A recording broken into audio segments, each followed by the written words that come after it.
بارک اللہ فیکم. اس کے بعد میں محفوظ قریشی کو ایڈ کروں گا. محفوظ بھائی آپ اپنا سوال کریں شیخ محترم سے. وعلیکم السلام ورحمۃ اللہ وبرکاتہ. جی محفوظ بھائی.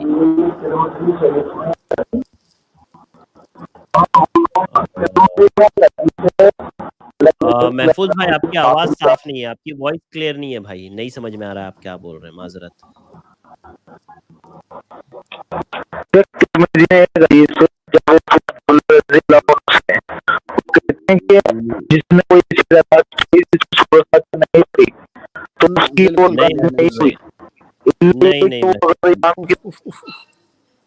نہیں آپ کی آواز بالکل بھی صاف نہیں ہے. نہیں آپ کی وائس صاف نہیں ہے. دیکھیے محفوظ بھائی آپ کی وائس بالکل بھی صاف نہیں ہے. میں اور شیخ بھی بالکل نہیں سمجھ پا رہے ہیں کہ آپ کیا بول رہے ہیں. تھوڑا سا آپ ریموو ہو کر کے دوبارہ جوائن کریں تو شاید آپ کا نیٹ ورک بیٹر ہو جائے یا صحیح نیٹ ورک میں آپ آ جائیں تھوڑا سا, تو بات ہم لوگوں کو واضح ہوگی. نہیں سمجھ پا رہے محفوظ بھائی آپ کیا بول رہے ہیں, آپ کمنٹ کر دیں.